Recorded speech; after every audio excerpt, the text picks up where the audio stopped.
اعلی حضرت عظیم المرتبت فاضل بریلوی رضی اللہ تعالیٰ عنہ شان حضرت سیدنا امام جعفر صادق یعنی کہ شہزادہ حضرت سیدنا امام باقر اور نبیر حضرت سیدنا امام زین العابدین صلوات اللہ تعالی و سلامہ علی جدہم الکریم و علیہم،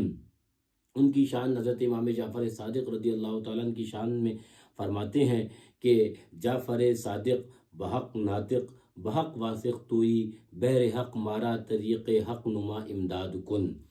شجرہ مبارکہ کے اندر بھی اعلیٰ حضرت فاضل بریلوی رضی اللہ تعالیٰ عنہ نے آپ کا ذکر فرمایا، اور یہ ہمارے مرشدان اعظام میں ان کا شمار ہوتا ہے، حضرت سیدنا امام جعفر صادق رضی اللہ تعالیٰ عنہ و ارغاہ عنہ کا۔ شجرہ مبارکہ میں جو ہے مصرع صدق صادق کا تصدق صادق الاسلام کر، وہ حضرت امام سیدنا جعفر صادق رضی اللہ تعالیٰ عنہ کا وہاں پر ذکر مبارک کیا گیا ہے۔ حضرت امام جعفر صادق رضی اللہ تعالیٰ عنہ و ارغاہ عنہ اتنی بڑی شخصیت، اتنی بڑی ذات کہ جن کا تذکرہ ہم جیسے نااہل اور نادان لوگوں سے کیا ہو سکے گا، بس یہ ہے کہ آپ کا ذکر خیر کر کر اور آپ کے فیضان کرم کی کچھ چھیٹیں حاصل ہو جائیں، اس امید کے ساتھ ذکر خیر کر لیتے ہیں۔ طبقات کے اندر حضرت امام ذہبی نے ایک حوالہ نقل کیا، فرماتے ہیں کہ امام اعظم ابو حنیفہ رضی اللہ تعالیٰ عنہ یعنی کہ جو کتنے بڑے امام ہیں جن کے بارے میں خود آقا نے فرمایا کہ جو علماء نے فرمایا کہ یہ اس کے اندر بشارت میرے آقا نے امام اعظم ابو حنیفہ رضی اللہ تعالیٰ عنہ کی دی کہ علم اگر وہ ثریا ستارے کے پاس ہوتا، لو کان العلم عند الثریا لتناولہ رجال من ابناء فارس، تو اگر علم ثریا ستارے کے پاس بھی ہوتا تو فارس کے کچھ لوگ وہاں سے بھی لے آتے۔ علماء فرماتے ہیں اس سے مراد حضرت امام اعظم ابو حنیفہ رضی اللہ تعالیٰ عنہ کی ذات والا صفات ہے، لیکن وہی امام اعظم ابو حنیفہ رضی اللہ تعالیٰ عنہ اتنے بڑے فقیہ اعظم، اتنے بڑے محدث سبحان اللہ کہ وہ جن کے سلسلے سے پورا ایک مذہب حنفیہ چلتا ہے، وہ کیا فرماتے ہیں حضرت امام جعفر صادق رضی اللہ تعالیٰ عنہ کے تعلق سے؟ طبقات کے اندر امام ذہبی نے اس کو نقل کیا، فرماتے ہیں ما رأیت احدا افقہ من جعفر بن محمد، حضرت حضرت امام جعفر صادق رضی اللہ تعالیٰ عنہ سے بڑا میں نے فقیہ دیکھا ہی نہیں، سبحان اللہ۔ اور امام اعظم ابو حنیفہ رضی اللہ تعالیٰ عنہ فرماتے ہیں میں نے ان سے بڑا فقیہ دیکھا ہی نہیں، وہ شان حضرت امام جعفر صادق رضی اللہ تعالیٰ عنہ کی۔ تو ہم جیسے کم علم نادان ان کی شان کیا، بلکہ ان کا ذکر کر کر اور ان کے ذکر سے کچھ فیوز و برکات حاصل کر لیں۔ اعلیٰ حضرت فاضل بریلوی رضی اللہ تعالیٰ عنہ نے ایک حوالہ نقل کیا فتاوی رضویہ شریف میں، اعلیٰ حضرت فرماتے ہیں کہ ابن قتیبہ، پھر ابن خلقان، پھر امام دمیری، پھر علامہ زرقانی شرح مواہب اللدنیہ میں فرماتے ہیں کہ الجفر جلد کتبہ جعفر الصادق کتب فیہ لأہل البیت کل ما یحتاجون الی علمہ وکل ما یکون الی یوم القیامہ، یعنی کہ جعفر ایک جلد ہے کہ امام جعفر صادق رضی اللہ تعالی عنہ نے لکھی، اور اس میں اہل بیت کرام کے لیے جس چیز کے علم کی انہیں حاجت پڑے اور جو کچھ قیامت تک ہونے والا ہے سب کچھ تحریر فرما دیا۔ فتاوی رضویہ شریف میں یہ اعلیٰ حضرت نے نقل فرمایا حوالہ۔ تو سبحان اللہ، اب میں یہاں پر اعلیٰ حضرت رضی اللہ تعالیٰ عنہ کی سکھائی ہوئی عادت مبارکہ کے مطابق بتا دوں کہ وہ جو اعلیٰ حضرت نے سکھایا کہ چھیڑنا شیطان کو عادت کیجئے، کہ وہابی دیوبندی تو کہتے ہیں کہ ابھی تک وہ اسی میں ہلکے ہوئے ہیں کہ حضور کے علم غیب کے بارے میں کہ یہ ایسا تو یہ ایسا۔ ارے حضور کے علم غیب تو بہت بڑی بات ہے، وہ ذات تو بہت عرفہ والا ہے۔ حضور کے شہزادوں کے شہزادوں کے شہزادوں کے شہزادے غالباً چھٹی نسل میں حضرت امام جعفر صادق رضی اللہ تعالیٰ عنہ کا علم پاک یہ ہے کہ وہ قیامت تک آنے والے سارے معاملات اس کتاب کے اندر درج فرما دیا، اور اس حوالے کو ابن قتیبہ، پھر ابن خلقان، پھر امام دمیری، علامہ زرقانی وغیرہ نے اس کو حوالے کو نقل کیا۔ اعلیٰ حضرت نے فتاوی رضویہ میں اس حوالے کو نقل فرمایا انہی علماء کے جو ہے وہ حوالوں سے۔ اب آپ دیکھیے خالی اعلیٰ حضرت فاضل بریلوی رضی اللہ تعالیٰ نے یہ حوالہ نقل بھی فرمایا، اور ایک جگہ اعلیٰ حضرت رضی اللہ تعالیٰ اسی کو پر تبصرہ فرماتے ہیں کہ فتاوی رضویہ شریف کے الفاظ ہیں کہ جعفر بے شک نہایت نفیس اور جائز فن ہے، حضرات اہل بیت کرام رضی اللہ تعالی علیہم کا علم ہے۔ امیر المومنین مولا علی کرم اللہ وجہ الکریم نے اپنے خواص پر اس کا اظہار فرمایا اور سیدنا امام جعفر صادق رضی اللہ تعالی عنہ اسے معرض کتابت میں لائے۔ کتاب مستطاب جفر جامع تصنیف فرمائی۔ علامہ سید شریف رحمۃ اللہ تعالی علیہ شرح مواقف میں فرماتے ہیں، امام جعفر صادق نے جامع میں ما کانا وما یکون تحریر فرما دیا۔ فتاوی رضویہ شریف کی عبارت یہاں تک مکمل ہوئی۔ تو سرکار اعلیٰ حضرت رضی اللہ عنہ فرماتے ہیں کہ یہ علم پر جو علم جفر جو کہا جاتا ہے، وہ علم جفر مولائے کائنات کرم اللہ تعالیٰ وجہ الکریم نے اپنے خواص پر اظہار فرمایا، یعنی کہ آپ اس علم کی شروعات تو وہاں سے ہوئی ہے، لیکن اس کو معرض کتابت کے اندر حضرت امام جعفر صادق رضی اللہ تعالیٰ نے اس کو فرمایا۔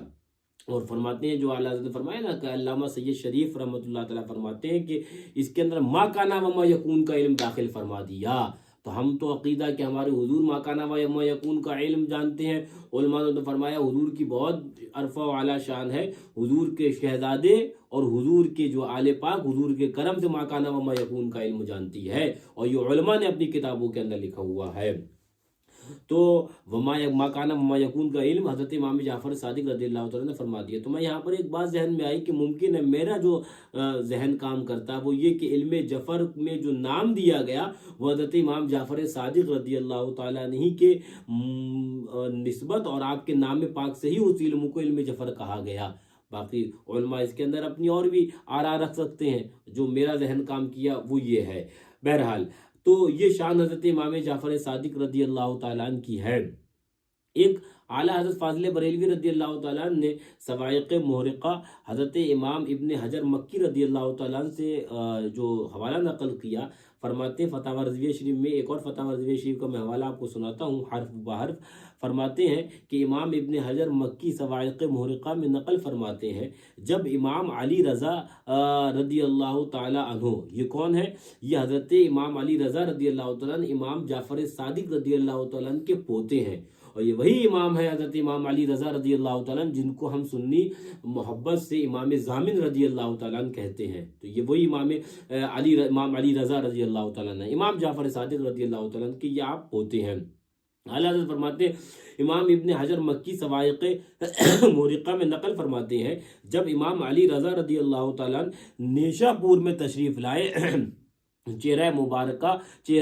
مبارک کے سامنے ایک پردہ تھا۔ حافظان حدیث امام ابو زرعہ رازی و امام محمد بن اسلم توسی اور ان کے ساتھ بے شمار طالبان علم و حدیث حاضر خدمت انور ہوئے اور گڑ گڑا کر عرض کیا اپنا جمال مبارک ہمیں دکھا دیجئے، یعنی کہ آپ کے جو پردہ پڑا تھا تو عرض کیا کہ حضور یہ پردہ ہٹا دے اور اپنا جمال جہاں آ رہا اپنا جمال مبارک یہ اس کا دیدار فرما دے۔ تو اعلیٰ حضرت فرماتے ہیں کہ صواعق محرقہ کے اندر امام ابن حجر مکی رضی اللہ عنہ لکھتے ہیں کہ گڑ گڑا کر عرض کیا کہ اپنا جمال مبارک ہمیں دکھا دیجئے اور اپنے آبائے کرام سے ایک حدیث ہمارے سامنے روایت فرمائیے۔ امام نے سواری روکی اور غلاموں کو حکم فرمایا، پردہ ہٹا لیں۔ خلق خدا کی آنکھیں جمال مبارک کے دیدار سے ٹھنڈی ہوئیں، دو گیسو شانہ مبارک پر لٹک رہے تھے، سبحان اللہ، دو گیسو شانہ مبارک پر لٹک رہے تھے۔ پردہ ہٹتے ہی خلق خدا کی وہ حالت ہوئی کہ کوئی چلاتا ہے، کوئی روتا ہے، کوئی خاک پر لوٹتا ہے، کوئی سواری مقدس کا سم چومتا ہے۔ یہ اعلیٰ حضرت نقل فرمانے فتاوی رضویہ شریف میں امام ابن حجر مکی رضی اللہ تعالیٰ عنہ کے حوالے سے کہ جب حضرت امام علی رضا رضی اللہ تعالیٰ عنہ نے اپنا پردہ ہٹایا تو فرماتے ہیں، پھر سے الفاظ سنیے، اللہ اکبر، کہ پردہ ہٹتے ہی خلق خدا کی وہ حالت ہوئی کہ کوئی چلاتا ہے، کوئی روتا ہے، کوئی خاک پر لوٹتا ہے، کوئی سواری مقدس کا سم چومتا ہے، سبحان اللہ۔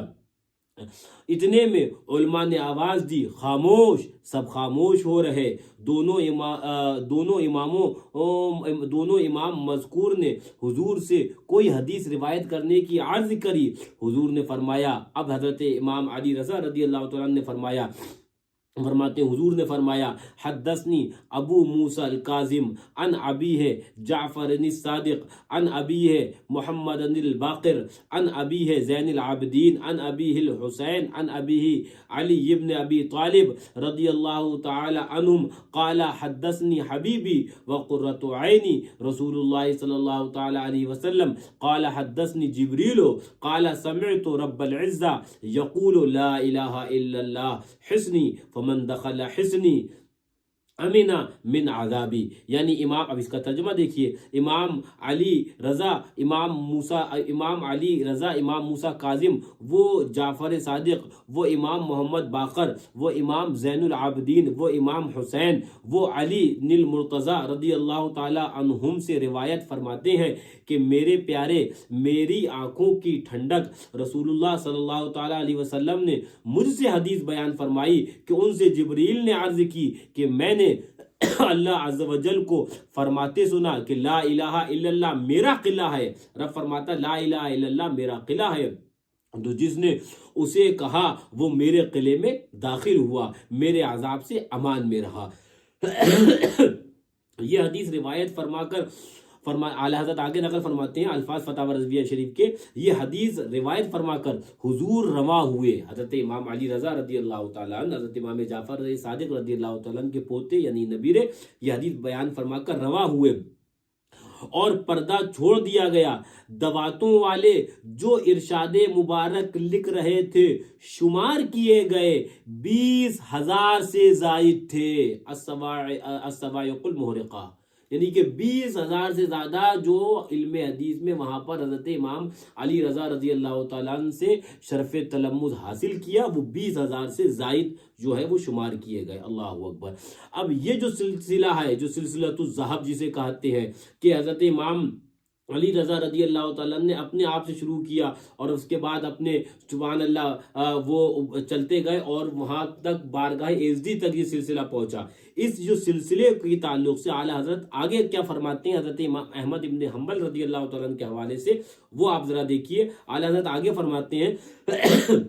کہ امام احمد ابن حنبل رضی اللہ تعالی عنہ نے فرمایا لو قرأت هذا الاسناد علی مجنون، یعنی کہ یہ اسناد اگر میں کسی پاگل کے اوپر پڑھ کر دم کر دوں تو فرماتے ہیں وہ اپنے پاگل پن سے ٹھیک ہو جائے گا۔ یہ اتنی مبارک سبحان اللہ اسناد ہے۔ پھر سے وہ اسناد سنیے، میں خالی وہ اسناد کا حصہ سناؤں، کیا فرماتے ہیں سبحان اللہ، فرماتے ہیں کہ حدثنی ابو موسیٰ الکاظم عن ابیہ جعفر الصادق، حضرت امام جعفر صادق، عن ابیہ محمد الباقر عن ابیہ زین العابدین عن ابیہ الحسین عن ابیہ علی ابن ابی طالب رضی اللہ تعالی عنہ قال حدثنی حبیبی وقرۃ عینی رسول اللہ صلی اللہ تعالی علیہ وسلم قال حدثنی جبریل قال سمعت رب العزہ۔ یہ جو سلسلہ فرماتے ہیں امام احمد ابن حنبل رضی اللہ تعالیٰ فرماتے ہیں، اعلیٰ حضرت نقل کیا فتاوی رضویہ شریف میں، کہ یہ اگر اسماء مبارک جو ہیں اور یہ سند اور یہ سبحان اللہ فرمایا جاتا ہے کہ اس اسناد کو اگر کسی پاگل کے اوپر پڑھ کر دم کر دو تو فرماتے ہیں حضرت امام احمد ابن حنبل رضی اللہ عنہ وہ اپنے پاگل پن سے ٹھیک ہو جائے گا۔ سبحان اللہ۔ تو یہ شان حضرت امام جعفر صادق رضی اللہ تعالیٰ اور اہل بیت کرام کی ہے۔ میرے ذہن میں ایک حوالہ آیا، آپ اس کو دیکھیے، فتاوی جو ہے وہ رضویہ شریف وغیرہ کے اندر بھی اعلیٰ حضرت فاضل بریلوی رضی اللہ تعالیٰ نے اس کو نقل فرمایا، اور فتاوی رضویہ شریف کے اندر اور دیگر ائمہ نے بھی اس کو نقل فرمایا۔ حضرت امام جعفر صادق رضی اللہ تعالیٰ کے چچا ہیں ایک، الحمدللہ فقیر کی وہ بغداد معلیٰ میں جب حاضری ہوئی تھی تو حضرت کی ان کے بھی آستانے، ابھی میں نام بتانے جا رہا ہوں، حضرت امام جعفر صادق رضی اللہ تعالیٰ کے چچا ہیں، اور حضرت امام سیدنا باقر رضی اللہ تعالیٰ عنہ کے وہ بھائی ہیں۔ کیا ہے ان کا نام؟ حضرت زید بن علی، اور زید شہید بھی رضی اللہ عنہ ان کو کہا جاتا ہے۔ تو ان کے مزار مبارک پر بحمدللہ فقیر کی حاضری بھی ہوئی ہے۔ اب اعلیٰ حضرت فاضل بریلوی رضی اللہ تعالیٰ نے آپ کے واقعوں کو فتاوی رضویہ شریف میں نقل بھی فرمایا ہے۔ وہ دیکھیے، فرماتے ہیں حضرت امام صادق رضی اللہ عنہ کے چچا حضرت سیدنا زید شہید رضی اللہ تعالیٰ عنہ، سبحان اللہ کیا مبارک ذات ہے، اور جن کو زید شہید ہی کہا جاتا ہے۔ اعلیٰ حضرت فرماتے ہیں کہ خلیفہ ہشام نے، یہ ایک ظالم وہاں کا بادشاہ گزرا ہے، اس نے شہید کرایا اور سولی دی۔ ظالموں نے حضرت کو سولی پر چڑھاتے وقت روئے مبارک قبلے کی طرف سے پھیر دیا تھا، مگر بحکم الہی وہ لکڑی جس پر ظالموں نے حضرت کو سولی پر چڑھایا تھا قبلہ رخ پھر گئی اور حضرت کا منہ قبلے کی طرف ہو گیا۔ سبحان اللہ، اعلیٰ حضرت نقل فرمان ہے، حضرت کا منہ قبلے کی طرف ہو گیا اور ظلم شدید کے اور فرماتے ہیں ظلم شدید کے نعش مبارک کو دفن نہ ہونے دیا، برسوں سولی پر ہی رہی، برسوں سولی پر رہی۔ لیکن سبحان اللہ، کرامت یہ اور شان یہ برسوں سولی پر تو رہی، لیکن سبحان اللہ نعش مبارک میں ذرہ برابر بھی فرق نہیں آیا۔ آگے دیکھیے، یہ تو یہ کرامت میں نے بیان کری اعلیٰ حضرت، اور آگے کرامت سوائق مورقہ اور جو ہے وہ اصح التواریخ کے حوالوں سے جو اعلیٰ حضرت نقل کرنا ہے وہ دیکھیے۔ فرماتے ہیں کہ نعش مبارک کو دفن نہ ہونے دیا، برسوں سولی پر رہی، ان برسوں میں بدن مبارک کے کپڑے گل گئے تھے، قریب تھا کہ بے ستری ہو۔ اللہ عز و جل نے مکڑی کو حکم دیا، اس نے جسم مبارک پر ایسا جال تان دیا کہ بجائے تہبند ہو گیا۔ سبحان اللہ، ایک دوسری کرامت کہ جب آپ کو سولی وہاں پر معاذ اللہ ان ظالموں نے دفن نہ ہونے دیا آپ کی نعش مبارک کو اور سولی پر رہی، تو آپ کا جسم مبارک تو صحیح سلامت رہا لیکن جو جسم مبارک پر کپڑے تھے وہ گل کر گرنے لگے اور اندیشہ ہوا کہ کہیں وہ بے ستری نہ ہو جائے، تو پھر اللہ رب العزت نے حکم دیا اور مکڑی نے وہ جالا تنا اور وہ بجائے تہمند ہو گیا۔ سبحان اللہ، کہ کہیں مکڑی کو حکم دیتا ہے رب تو غارے وہ سبحان اللہ ہجرت کی رات سور شریف کے اندر مکڑی وہاں جالا تن دیتی ہے، اور کہیں رب حکم دیتا ہے مکڑی کو حضوری کے شہزادوں کی حفاظت کے لیے تو وہ مکڑی جالا تن دیتی ہے، تو ان کی جو ہے وہ بے ستری اور وہ جالا بجائے جو ہے وہ تہمند ہو جاتا ہے۔ سبحان اللہ، تو فرماتے ہیں اعلیٰ حضرت آگے کا فرماتے ہیں وہ دیکھیے، فرماتے ہیں بجائے تہمند ہو گیا۔ رسول اللہ صلی اللہ علیہ وسلم کو بعض صالحین نے دیکھا کہ امام مظلوم زید شہید رضی اللہ تعالی عنہ کی سولی سے پشت اقدس لگائے کھڑے ہوئے ہیں اور فرماتے ہیں کہ یہ کچھ کیا جاتا ہے میرے بیٹوں کے ساتھ۔ جب فرماتے ہیں اعلیٰ حضرت آگے جب ہشام مر گیا تب نعش مبارک دفن ہوئی۔ فتح رضویہ شریف۔ یعنی کہ میں اکثر تقریر میں کہتا ہوں کہ ظلم حضور کے خاندان پر صرف کربلا میں ختم نہیں ہو گیا، بلکہ ظلم کربلا کے بعد بھی رہا۔ یہ آپ دیکھیے، یہ کربلا کے واقعے کے بعد کا واقعہ ہے کہ حضرت امام علی مقام کے یہ نبیرے حضرت زید ابن شہید یعنی کہ پوتے ہیں، حضرت امام باقر رضی اللہ تعالیٰ عنہ کے یہ بھائی ہیں، حضرت جعفر صادق رضی اللہ تعالیٰ عنہ کے چچا ہیں۔ تو ان کے ساتھ کیا ہوا کہ وہاں کے ظالم بادشاہ نے آپ کو سولی پر چڑھایا، اور جب تک وہ مر نہیں گیا ظالم، جب تک جو ہے وہ نعش مبارک دفن نہ ہو سکی۔ اب یہاں تو اعلیٰ حضرت نے حوالہ نقل کیا، لیکن اب اس کے آگے سوائق مورقہ اور اصح التواریخ وغیرہ کے اندر جو آگے واقعہ ہے وہ یہ ہے کہ ایک شاعر گزرا مردود، وہ خبیث، اس نے جب حضرت زید بن شہید رضی اللہ تعالیٰ عنہ کو سولی پر چڑھایا گیا تو آپ کو شہید کیا گیا، تو اس نے شعر لکھا جس کا مطلب اس کا نام تھا حکم ابن عباسی کلبی۔ تو اس نے آپ کی جو ہے وہ شہادت کے اوپر شعر کہا جس کا معنی یہ تھا کہ ہم تمہارے زید کو کھجور کی لکڑی پر سولی دی اور ہم نے کسی ہدایت یافتہ کو کھجور کی لکڑی پر سولی دیے جاتے نہ دیکھا، کہ معاذ اللہ اس نے یہ بکواس کری اور یہ اس نے کہا کہ ہم نے ان کو کھجور کی شاخوں پر سولی دی۔ تو اگر وہ معاذ اللہ اس کا مفہوم یہ تھا اس خبیث کا کہ اگر اتنے ہی با کرامت ہوتے تو کھجور کی شاخوں پر وہ سولی کیسے دی جاتی، معاذ اللہ۔ تو یہ آج بھی وہابی دیوبندی اللہ والوں کی شان میں بکواسیں کرتے رہتے ہیں، تو یہ ان جیسے اذہان پہلے بھی رہے ہیں، انہوں نے بکواسیں کری ہیں۔ اب آگے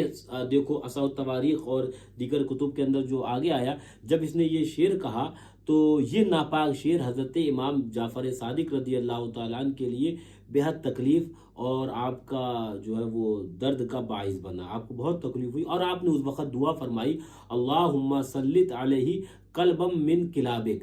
اے اللہ اپنے کتوں میں سے ایک کتا اس کے اوپر مسلط فرما دے۔ روایت کرتے ہیں صحیح تواریخ کے اندر اور سوائق محرقہ کے اندر اور شواہد النبوہ کے اندر بھی اس روایت کو نقل کیا ہے، فرماتے انہی دنوں میں بنی امیہ والوں نے کلبی مردود کو کوفہ بھیجا، راستے میں ایک شیر نے، آپ نے کیا کہا تھا، اے اللہ اپنے کتوں میں سے ایک کتا مسلط فرما دے، تو بارگاہ ایزدی کا شیر بھی ایک کتا ہی ہے، تو راستے میں ایک شیر نے اسے پھاڑ ڈالا اور اس طرح وہ واصل بجہنم ہوا۔ حضرت امام صادق رضی اللہ تعالیٰ عنہ کو جب یہ خبر پہنچی تو سجدہ شکر فرمایا اور حمد کی کہ تمام تعریفیں اس خدائے قدوس کو جس نے ہم سے اپنا وعدہ وفا فرمایا۔ یہ اصحاح تواریخ کے اندر بھی روایت موجود ہے اور یہ سوائق محرقہ کے اندر حضرت امام ابن حجر مکی رضی اللہ تعالیٰ عنہ نے بھی نقل کیا ہے اور شواہد النبوہ کے اندر بھی یہ روایت موجود ہے۔ یہ سبحان اللہ کرامت حضرت امام جعفر صادق رضی اللہ تعالیٰ عنہ کی کہ اس کے تعلق سے فرمایا تھا اللہم سلط علیہ کلبا من کلابک، اے اللہ اس کو پر اپنے کتوں میں سے ایک کتا مسلط کر دے، تو وہ کتے ہی کی موت وہ مرا جس مردود نے وہ خبیث بکواس کری تھی۔ حضرت امام جعفر صادق رضی اللہ تعالیٰ عنہ کے تعلق سے مزید بہت سے چیزیں ہیں، میں کیا کیا ذکر کروں۔ ایک قول آپ کا نظر سے گزرا، وہ بھی شواہد النبوہ کے اندر فرماتے ہیں کہ حضرت امام جعفر صادق رضی اللہ تعالیٰ عنہ سلونی قبل ان تفقدونی فإنه لا يحدثكم احد بعدی بمثل حدیثی، فرماتے ہیں کہ اس سے پہلے کہ تم مجھے کھو دو، مجھ سے پوچھ لو، مجھ سے دریافت کر لو، اس لیے کہ میرے جیسا حدیث بیان کرنے والا پھر تمہیں ملے گا نہیں۔ یہ حضرت امام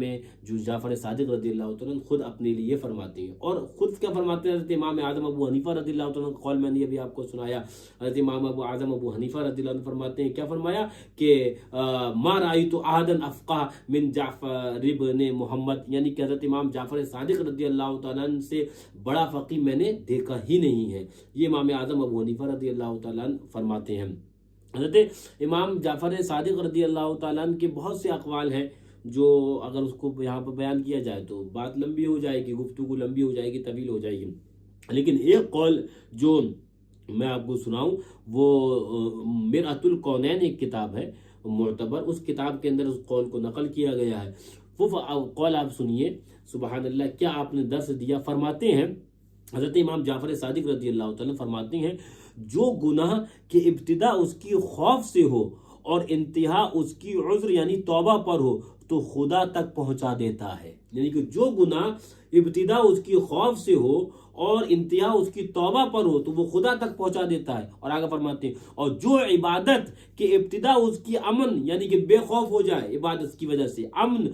پر ہو اور انتہا اس کی غرور پر ہو، وہ خدا سے دور کر دیتی ہے۔ اور آگے فرماتے ہیں کہ متی مغرور گناہگار ہے اور گناہگار باعذر یعنی کہ جو اپنے گناہ کے اوپر لجاتا ہے اور توبہ بھی کرتا ہے، فرماتے ہیں گناہگار باعذر، فرماتے ہیں وہ متی ہے۔ آگے فرماتے ہیں عبادت بے توبہ مفید نہیں، کیونکہ رب نے توبہ کو عبادت پر مقدم رکھا۔ جہاں قرآن پاک میں ذکر کیا التائبون العابدون، تو التائبون کو پہلے رکھا اور عابدون کو بعد میں رکھا، تو فرماتے ہیں کہ عبادت بغیر توبہ کے یہ قبول نہیں ہے، توبہ پھر عبادت۔ تو یہ حضرت امام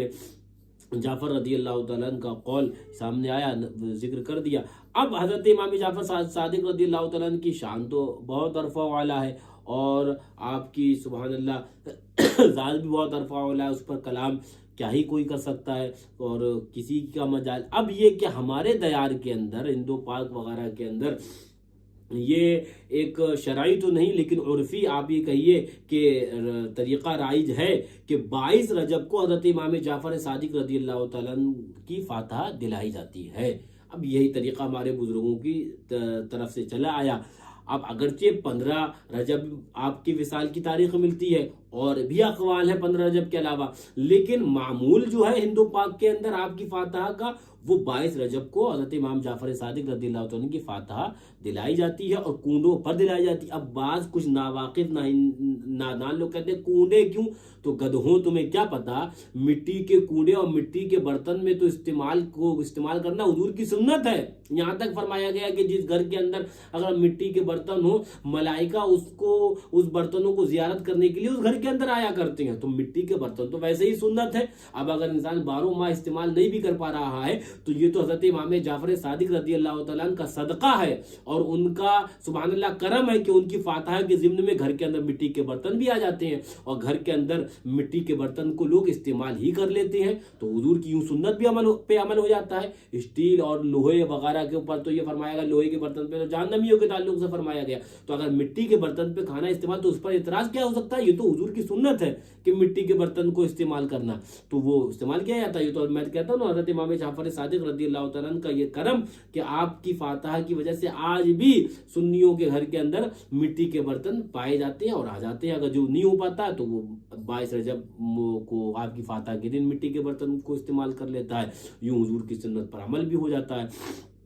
تو اب میں بتا کیا رہا تھا, ہمارے ہندو پاک کے اندر 22 رجب ہی آپ کی فاتحہ کا معمول ہے. ہم بھی اپنے بزرگوں سے یہی طریقہ دیکھتے چلے آئے, انہوں نے بتایا کہ ہم بھی اپنے بزرگوں سے اسی طریقے پہ عامل رہے. اب یہ ماہنامہ سنی کرن جو بریلی شریف سے چھپتا تھا اس پر اس کا ایک فتویٰ بھی میں آپ کو سنا دوں مختصر, اور سرکار مفتی اعظم ہند شہزادے اعلیٰ حضرت تاجدار اہل سنت کی اس پر تصدیق بھی موجود ہے. حضرت علامہ وہ جنہوں نے یہ فتویٰ دیا قاضی عبد الرحیم صاحب قبلہ بستوی, جو خادم رضوی دارالفتہ بریلی شریف میں جنہوں آپ عہدہ مفتی افتاء کے اوپر آپ فائز رہے, مفتی آپ وہاں کے تھے, آپ نے فتوی نویسی فرمائی. تو ماہنامہ نوری کرن میں صفحہ نمبر یہ 32 اور جنوری 1964 کے اندر میں یہ جو ماہنامہ 1964 کا آیا جنوری کا, اس کے اندر ایک ہیڈنگ لگائی 22 رجب کو, ادارے کی جانب سے ایک ہیڈنگ لگائی گئی 22 رجب کو امام جعفر صادق رضی اللہ تعالیٰ عنہ کی فاتحہ شرعاً جائز ہے, یہ ہیڈنگ لگائی. پھر اس میں ادارے کی طرف سے بہت لمبا مضمون ہے, میں مختصر اس کا بیچ کی ہیڈنگ بناؤں جو جلی حروف میں لکھا گیا. یہاں تک چیلنج یہ کیا گیا کہ اگر اسی ادارے کی طرف سے چیلنج یہ کیا گیا اگر کوئی شخص یہ ثابت کر دے کہ 22 رجب کو حضرت امام جعفر صادق رضی اللہ تعالی عنہ کی فاتحہ نہیں ہو سکتی تو اس کو 500 روپے انعام دیا جائے گا. حضور مفتی اعظم ہند رضی اللہ تعالیٰ عنہ کی اس کے اوپر تصدیق موجود ہے, نیچے جو فتویٰ ذکر کیا ہے. اب اس فتوے کا ایک اقتباس سنا دوں, حصہ سنا دوں. اس فتوے کے اندر فرمایا جاتا ہے, حضرت علامہ مفتی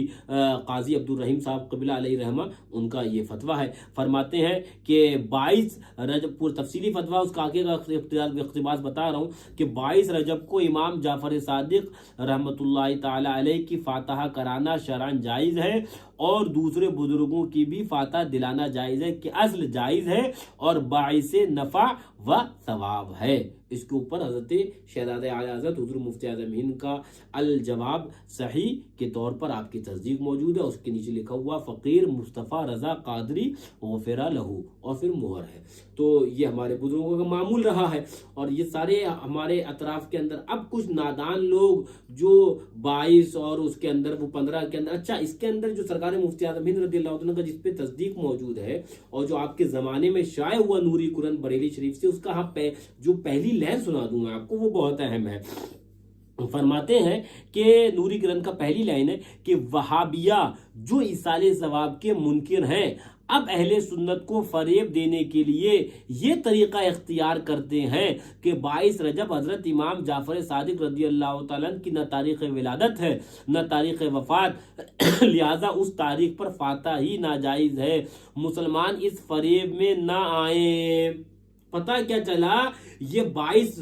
رجب کی فاتحہ سے ہٹانا, حضرت امام جعفر صادق رضی اللہ تعالیٰ کی جو کونوں کی فاتحہ 22 رجب کو ہوتی ہے اس سے ہٹانا, یہ کس کا طریقہ تھا؟ یہ وہابیوں کا طریقہ تھا. آج کچھ اہل سنت اور مولوی کہلانے والے اپنے آپ کو متقی اعظم وہ روش اختیار کر رہے ہیں جو وہابیوں کی ہے. دیکھیے پھر سے سرکار مفتی اعظم ہند شہزادہ اعلیٰ حضرت رضی اللہ تعالیٰ کی زندگی میں جو رسالہ شائع ہوا جس پر آپ کی تصدیق موجود ہے, اس کے اندر کیا لکھا ہوا ہے؟ فرماتے ہیں اس میں لکھا ہوا کہ وہابیہ جو ایصال ثواب کے منکر ہیں اب اہل سنت کو فریب دینے کے لیے یہ طریقہ اختیار کرتے ہیں کہ 22 رجب کو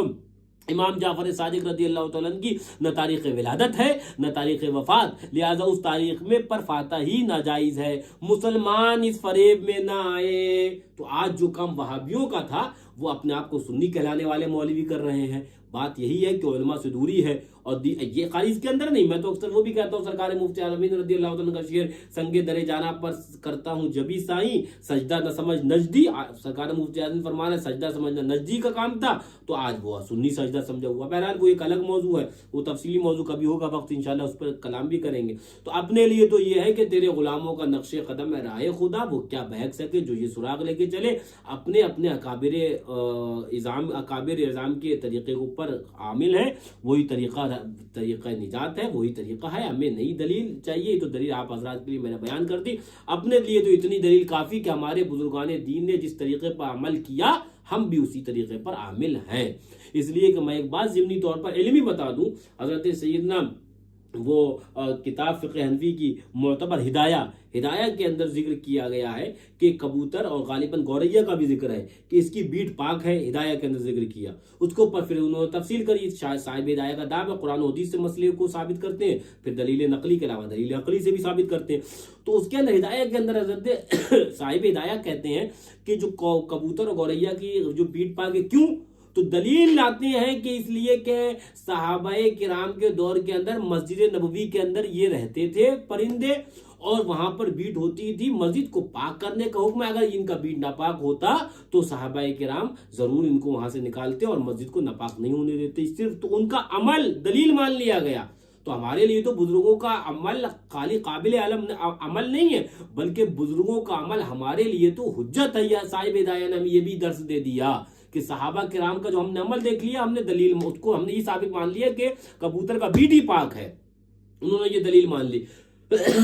تو اپنے لیے یہی کہ جو بزرگان دین نے جو ہمیں راستہ دیا, یا جو اس راستے پر وہ عامل تھے, ہم اس راستے پر چل رہے ہیں. وہ جو اعلیٰ حضرت نے فرمایا یا رسول اللہ علیہ السلام, تیرے غلاموں کا نقش قدم ہے راہ خدا, وہ کیا بہک سکے جو یہ سراغ لے کے چلے. جو یہ سراغ لے کے چلے گا وہ نہیں بہکے گا, اور جو اس سراغ سے ہٹے گا اور اپنی عقل لگائے گا تو چونکہ یوں ہے تو چونکہ یوں ہے تو وہ 22 نہیں ہے تو 24 نہیں ہے تو وہ 15 ہے, تو جو یہ کہے گا تو ایک یہی نہیں, وہ ہر جگہ بہکے گا, اور اہل سنت کو وہ فتنوں و فساد میں بھی ڈال دے گا, اور خود بھی بہکے گا اور دوسروں کو بھی بہکائے گا. اللہ تعالیٰ ایسے فتین اور ایسے فتنہ پردار لوگوں سے ہمیں محفوظ فرمائے. بزرگان دین کی فاتح اور ان کے آداب اور ان کے بتائے ہوئے طریقے پر عمل کرنے کی توفیق عطا فرمائے. 22 رجب کو جو ہمارے بزرگان دین کا معمول تھا, اسی پر حضرت امام جعفر صادق رضی اللہ تعالیٰ عنہ کی فاتحہ دلانا چاہیے, اسی پر دلاؤ, اور امام جعفر صادق رضی اللہ تعالیٰ عنہ کے فیض و برکات حاصل انہی دن جو ہمارے بزرگان دین نے رکھے ہیں انہی دن حاصل ہوں گے انشاءاللہ تعالیٰ. باقی تو جس دن جو چاہیں